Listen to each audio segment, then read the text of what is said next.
Muy buenas tardes, amigos del canal Iberoamericano, muy buenas noches allá en Europa. Es un placer saludarlos y por supuesto que nos acompañen en los próximos 30 minutos con la información más destacada de nuestra región. Hay mucha información importante, así que le invito a que nos acompañe.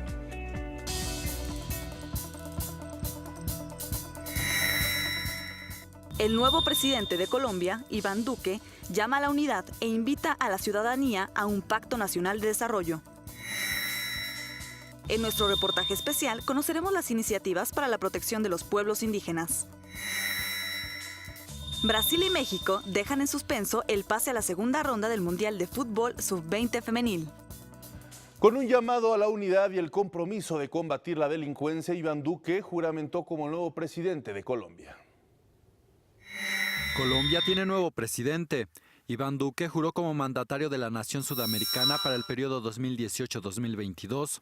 Juro por Dios y ante el pueblo colombiano defender la Constitución y las leyes de Colombia. Durante su discurso de investidura prometió combatir el tráfico de influencias, la corrupción, la violencia, el secuestro y el narcotráfico.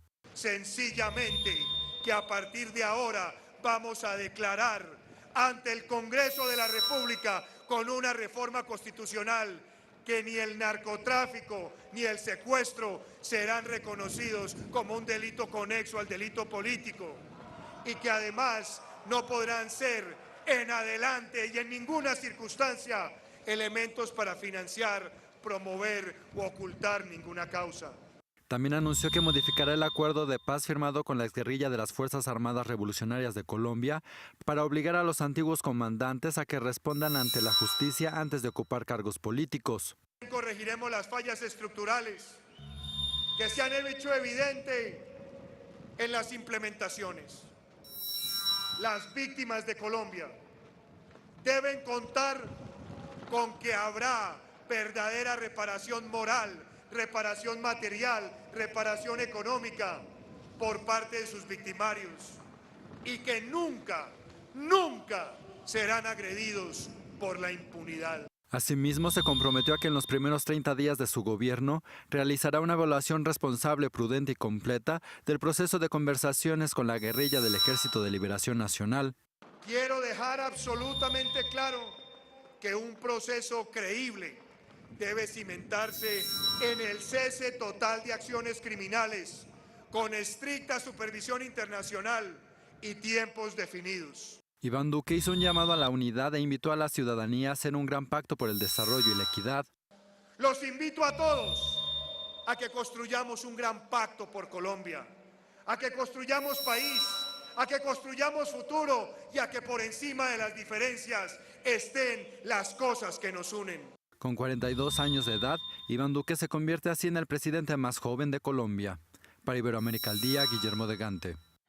Nos vamos hasta Colombia con Edelmiro Franco, él es corresponsal de la agencia de noticias del Estado mexicano Notimex, para que nos amplíe la información sobre estas últimas horas después de este importante ya nombramiento de Iván Duque como nuevo presidente de Colombia. Edelmiro, es un placer saludarte, muy buenas tardes hasta Colombia. Buenas tardes, Omar. Edelmiro, ¿cuáles son los puntos que destacarías de este discurso que dio ya el nuevo presidente de Colombia, Iván Duque? No, definitivamente el discurso de Duque marca varios aspectos importantes. Uno es que va a ser un presidente que ya lo planteó, donde está convocando a la sociedad colombiana a la unidad y en el famoso, digamos, plan que él plantea. Eso es muy importante porque de todas maneras él hizo mucho énfasis en que era la única manera que Colombia avanzara sin miradas retrovisoras.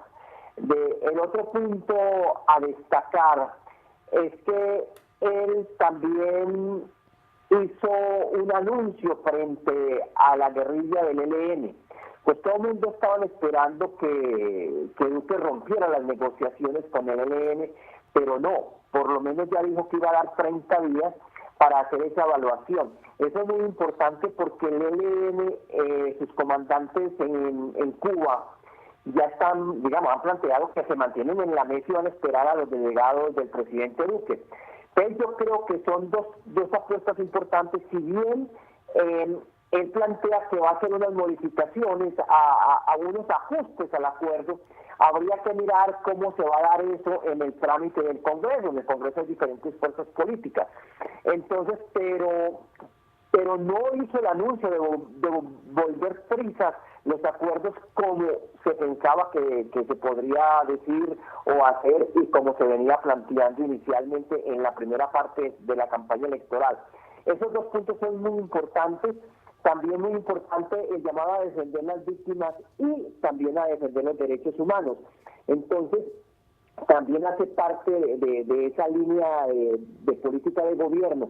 El discurso del presidente Duque y sus lineamientos para los próximos 4 años fueron bien recibidos por la gran mayoría de analistas políticos, por los editoriales de los medios de comunicación como el influyente diario El Tiempo.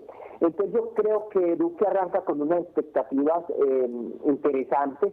Sin embargo, en el día de posesión quedó algún lunar negro ahí muy preocupante, y es la posición del presidente del Congreso, que hace parte del Centro Democrático, un partido de derecha, porque definitivamente el discurso del presidente del Congreso fue incendiario, fue lleno de odio, de revanchismo y de todas maneras casi que de irrespeto a los altos tribunales, y prácticamente haciendo un llamado a que se terminen o se haga un ajuste radical a los acuerdos de paz. De todas maneras, ese discurso del presidente del Congreso, Matías, fue un sinsabor ahí un poco amargo que quedó en Colombia, y que definitivamente en las redes sociales tuvo mucha reacción. La mayoría de los dirigentes políticos en el Congreso, digamos, no del Centro Democrático, lo rechazaron, congresistas que se retiraron de la plaza, magistrados que salieron disgustados con ese discurso. Creo que eso que comentas es uno de los aspectos centrales dentro de las medidas que puede llegar o no a alcanzar o a tomar el nuevo presidente Iván Duque sobre los acuerdos de paz. ¿Qué tendría que pasar para que en un momento dado se reviertan estos acuerdos de paz establecidos entre el expresidente ya Juan Manuel Santos y la también exguerrilla, las FARC? A ver, no, definitivamente no va a ser fácil. Yo creo que, digamos, como dicen algunos analistas, los ajustes en un momento dado son necesarios, hacer ajustes siempre y cuando se mantengan dentro de la normatividad, dentro de la misma legislación. Recuerde que el acuerdo final de paz ya tiene el respaldo de la Corte Constitucional, de las Cortes de Justicia, tuvo una aprobación en el Congreso, ya hay unos instrumentos caminando en desarrollo como el Tribunal de Justicia. Entonces no va a ser fácil, porque de todas maneras cualquier tipo de cambio no puede ser por decreto, tiene que ir al Congreso y eso se genera unos debates. Y de todas maneras el Congreso colombiano no es unánime, digamos, de una postura antiacuerdo. Allá hay sectores que, si bien apoyaron al presidente Duque para esta elección, apoyan los acuerdos, y hago referencia a partidos como el Partido Liberal, como el partido de la U, que es el partido del expresidente Juan Manuel Santos, el partido Cambio Radical, está el mismo partido FARC, están los otros partidos alternativos como Alianza Verde, el Polo Democrático. Entonces, la misma fuerza de la sociedad civil y organizaciones sociales. Entonces yo creo que no es fácil, digamos, esa correlación de fuerzas para revertir los acuerdos de paz. Yo creo que con algunos ajustes que estén dentro del marco constitucional y con esta visión que tiene el presidente Duque, digamos que ya lo dijo, de gobernar sin odios, sin revanchas, buscando una unidad. Entonces la unidad se da precisamente buscando el diálogo con todos los sectores políticos colombianos, es decir, Colombia en términos políticos es un arcoíris.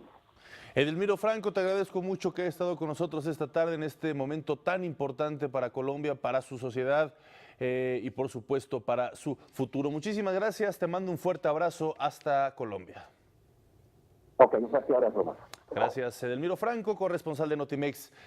Durante esta semana les hemos presentado una serie de reportajes especiales sobre los pueblos indígenas. En esta entrega, la de hoy, le mostraremos los esfuerzos que se realizan para preservar estas comunidades.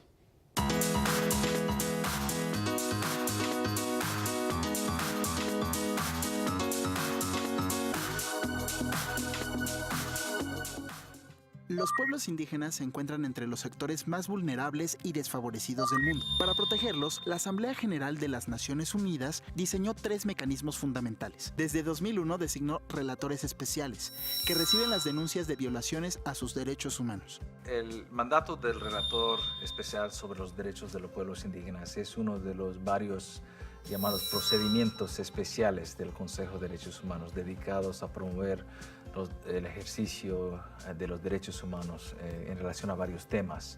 Hay un relator especial sobre la vivienda, relator especial sobre violencia contra la mujer, relator especial sobre la cuestión de la tortura. Ellos se encargan de visitar a los países para realizar un arbitraje entre los pueblos indígenas y el gobierno. De esta manera, el relator contribuye potencialmente a la resolución pacífica del conflicto por medio de recomendaciones y conclusiones para combatir la discriminación. Otro mecanismo es el Foro Permanente para las Cuestiones Indígenas. Este se creó como un órgano asesor del Consejo Económico y Social, que sirve para examinar el desarrollo, la educación, cultura y salud de estas comunidades. Es así como encaminan a los pueblos indígenas para colaborar con otros organismos de las Naciones Unidas como participantes de sus programas y parte de su elaboración y ejecución. Finalmente, en el año 2006, el Grupo de Trabajo para los Pueblos Indígenas se reconstituye por un grupo de expertos en el tema. Ellos preparan estudios sobre la educación que recibe la comunidad, sus idiomas, cultura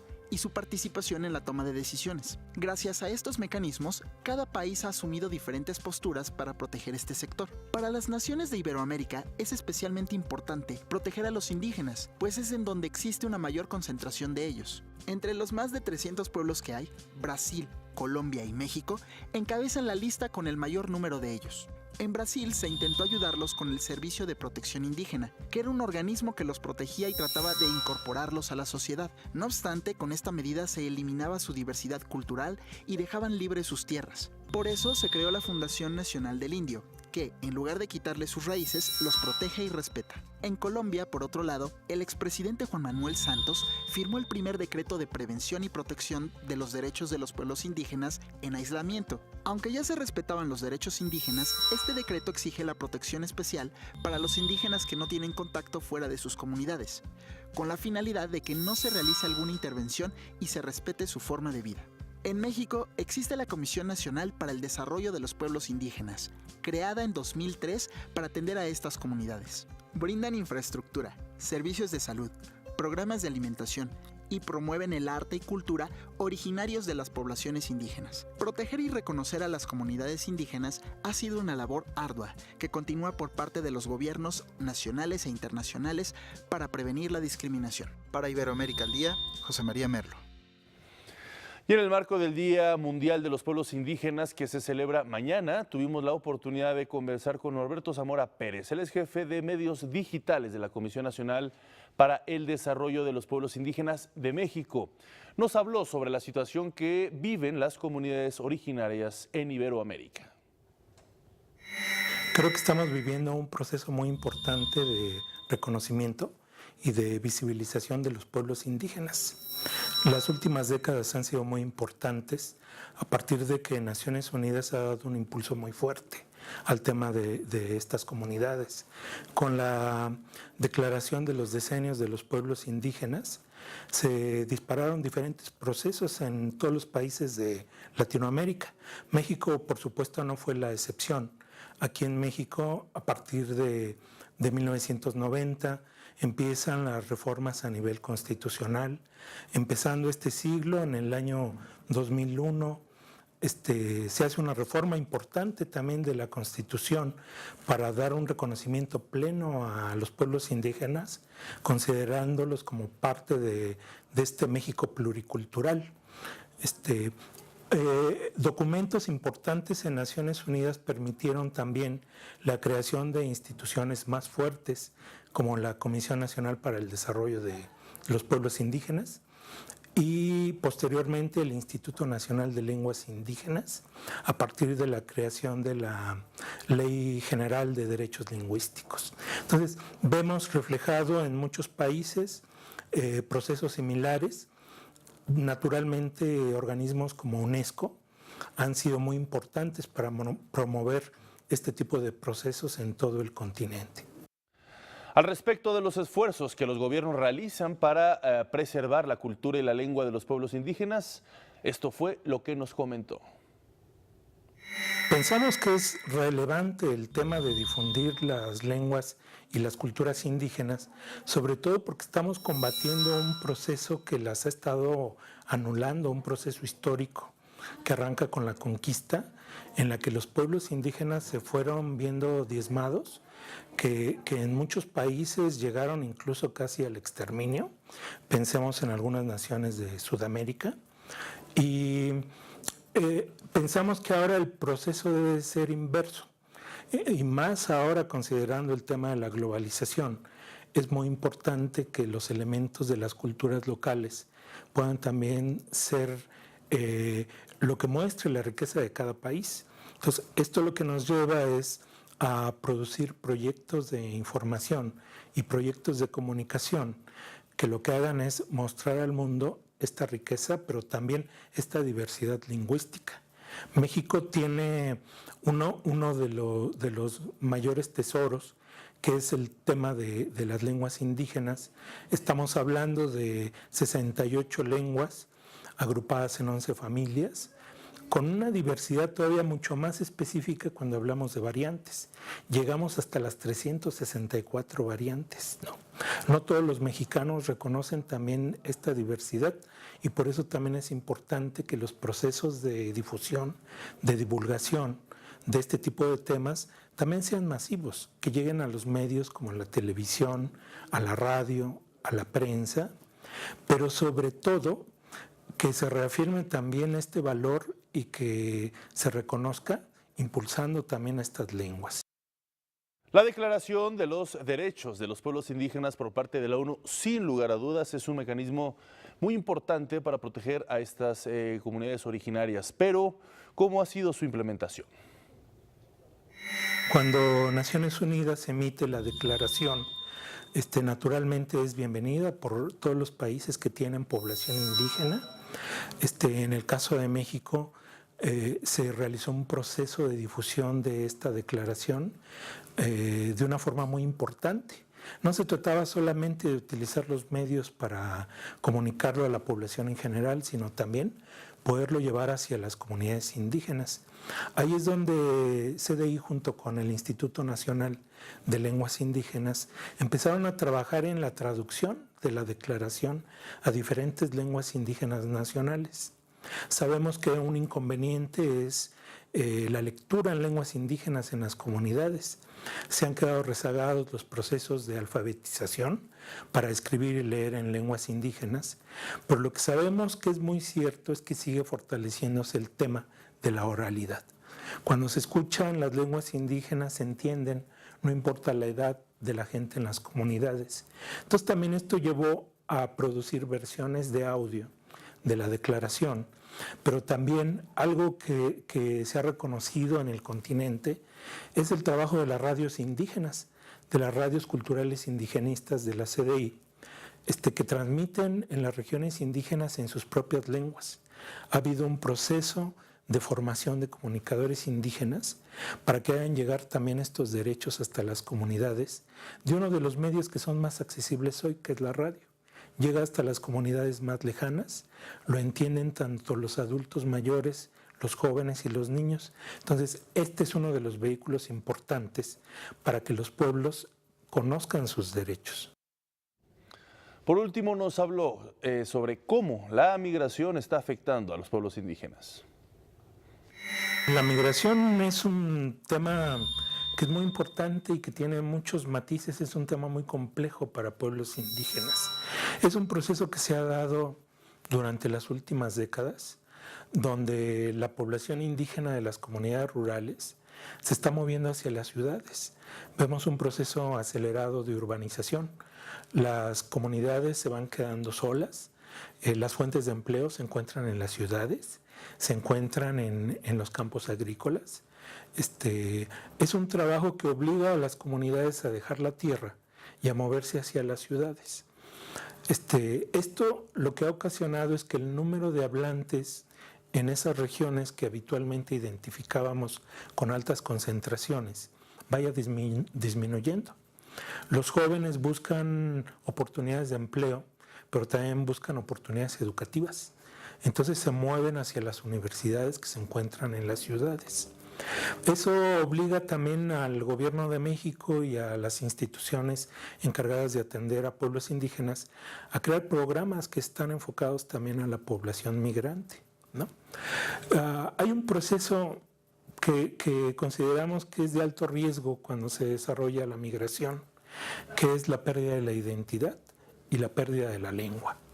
Está confirmado y lo vemos con los últimos documentos emitidos por el INEGI sobre el tema de discriminación, que en México se discrimina y uno de los grupos, sectores a los que más se discrimina es a la población indígena, por la lengua, por la indumentaria y también por todo ese sistema complejo de tradiciones y de identidad. Entonces lo que sucede en las ciudades es que con el proceso de migración la población indígena niega su identidad, deja de hablar la lengua, deja de utilizar su indumentaria para tratarse de invisibilizar en ese contexto social urbano homogéneo. Sin duda algún, aspectos interesantes lo que nos comenta Norberto Zamora Pérez, jefe de medios digitales de la Comisión Nacional para el Desarrollo de los Pueblos Indígenas de México. Una lucha importante, un aspecto que vale mucho la pena acercarnos día a día con estas comunidades originarias que en la región, créanmelo ustedes, son cientos las comunidades originarias que vale la pena conocer, acercarnos, adentrarnos. En otros asuntos, la expresidenta de Chile, Michelle Bachelet, estuvo en la Ciudad de México, donde ofreció una conferencia precisamente sobre derechos humanos. Ahí habló de la experiencia como víctima de la dictadura de Augusto Pinochet. La promoción y el respeto de los derechos humanos en América Latina es una lucha vigente, aseguró la expresidenta de Chile, Michelle Bachelet. Y son variados y dolorosos los rostros que adoptan las vulneraciones a los derechos humanos en nuestros países y en otros continentes.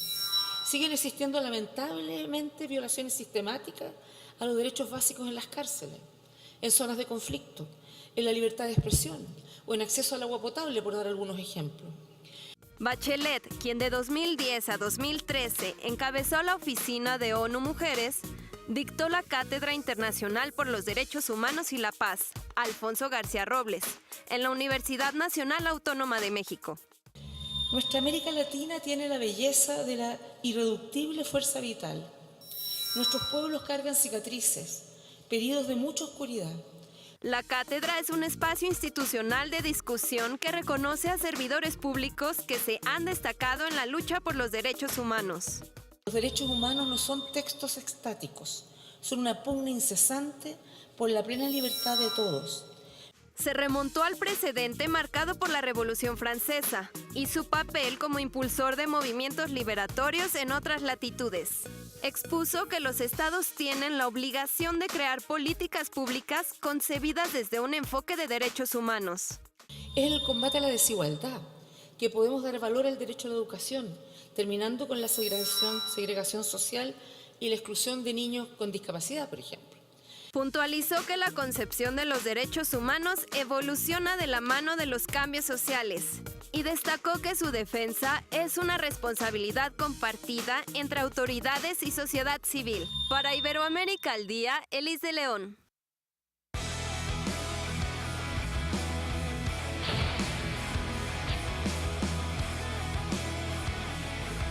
Ya está listo Jorge Rubio con toda la información iberoamericana de los deportes. Jorge, ¿cómo estás? Muy buenas tardes. o muy buenas noches, depende de dónde nos estén viendo. Buenas tardes, buenas noches, Omar, qué gusto saludarte. Amigos de Iberoamérica al Día, un placer estar con ustedes. Destacar rápidamente que Thibaut Courtois, el mejor portero del Mundial de Rusia 2018, ha firmado ya un contrato, 6 temporadas con el Real Madrid. Habrá que ver qué pasa con Keylor Navas, el portero de Costa Rica, que era el titular. Mañana la presentación y les tendremos, por supuesto, los detalles de lo que ocurre con el nuevo portero del cuadro español del Real Madrid. Vamos ahora a Francia, Mundial Sub-20 femenil. Vamos a ver qué sucedió entre Brasil e Inglaterra. Empate a 1. Al minuto 11, George Stanway hacía el 1-0. Y al minuto 92, cuando ya estaba terminando el partido, iba a venir esta jugada, la cual culmina a Ariadina para hacer el 1-1. Y con esto se mantiene con vida el cuadro brasileño. Esto en actividad del Grupo B. En este mismo sector, México se enfrentó a Corea del Sur. Revisemos qué ocurrió en este otro partido. Al minuto 12 iba a llegar Jacqueline Ovalle a hacer el 1-0. Después al 14 el empate y al 85 iba a venir el 2-1 con el que Corea del Norte derrotó a México. Ahí están el Grupo B, lo que pasa: Inglaterra con 4 puntos, México le sigue con 3, Corea del Norte con 3 puntos y Brasil con 1 punto. Todo se va a definir en el último partido el día domingo para ver quién avanza a la siguiente ronda. Mañana, España contra Japón, Estados Unidos en contra de Paraguay, los horarios que ustedes ven en pantalla de Madrid y también tiempo de Asunción. Vamos ahora a Glasgow, Escocia, en donde se realizan los campeonatos europeos. El español Jonathan Castroviejo se quedó a solo 63 centésimas de la medalla de oro en la prueba de contrarreloj, la cual fue ganada por el belga Victor Campenaerts, revalidando el título continental. Castroviejo tuvo que conformarse con la presea de plata en el trazado de 45.7 kilómetros, el cual se vio afectado por la lluvia. Perdió la contrarreloj al final, yo creo que por la lluvia. Tampoco quería coger demasiados riesgos y arriesgarme a caerme. Pero bueno, al final las carreras son así, a veces se gana y otras se pierde, ¿no? Lástima que ha sido por menos de un segundo. Gracias, así la información. Así es, gracias. Y bueno, pues gracias también a ustedes por acompañarnos en esta emisión. Antes de pues despedirnos, los dejamos, por supuesto, con música del grupo chileno Los Tres, y esto que se titula Cerrar y Abrir. Que tenga usted un excelente día. Nos vemos mañana jueves, para cerrar una semana más. No dejes que salga sin tu amor, que si lo haces no podré odiarte